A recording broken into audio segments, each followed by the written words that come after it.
This heartbreaking picture of a horse left to die from injury and starvation in a Belize City drain has outraged many people, sparking a call for justice against those responsible. An animal rescuer we spoke with was furious when she found the horse, especially given the many stories of horses being abused by youths. Wednesday afternoon, I was leaving my mom residence right around Benbow Street in the city, and a vehicle blocked traffic. So I was wondering what happened.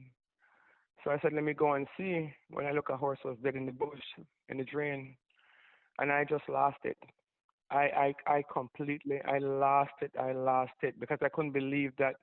You know, you always hear stories about kids riding the horse. You see them riding the horse. People complain on Facebook multiple times, and like nothing is being done. But there is hope.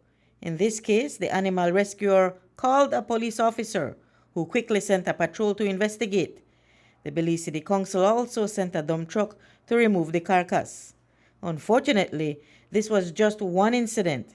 The rescuer mentioned that there were 3 more cases of horse abuse and neglect the next day. Thursday, which was yesterday, I got a call again and pictures from 3 different locations. One was in front of the education building. The other was at the corner of Cairon Euphrates Street Avenue.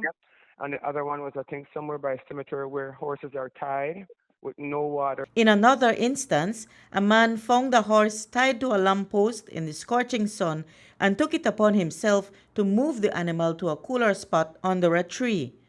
Another animal rescuer mentioned that abuse and neglect are so widespread in Belize that dogs are often the most common victims. She recounted a recent incident where a fellow rescuer was criticized for helping an abandoned dog. We had a situation where one of my volunteers kept passing this house and kept seeing this little poodle tied on a very, very short leash, no shelter, no food, no water. So she realized that, see no activity in the house. So she started going in and giving the little poodle, or a small poodle, Marian, giving her water and food. He did that for a week. Still nobody in the house, right? She took the poodle because they said this poor poodle in her sun had to suffer, no got no shelter, no activity in the house. So she figured they just abandoned the poodle, right? So she took the little poodle, cut the leash, and carried the poodle home.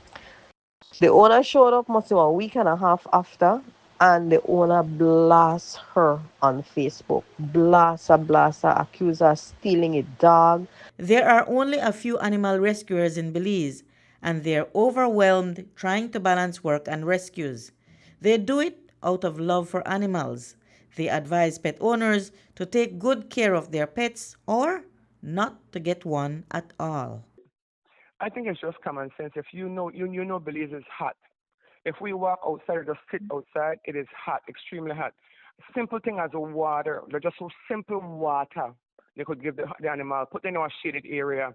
Many times, too, even with dogs, you pass on certain areas, even in the yard, fenced yard, at that too. They have a dog tied to a tree with no shelter, no house. Rain beat them, sun beat them, and like it's just the basic norm, and that's my issue. It is not normal because they have feelings just like any other animal and just like us. Just get a house, and if you can't afford to have an animal, just don't have one. We'll follow up with a story about the laws on animal abuse and neglect and the penalties people can face if they're convicted of these offenses. Reporting for News 5, I'm Marion Ali.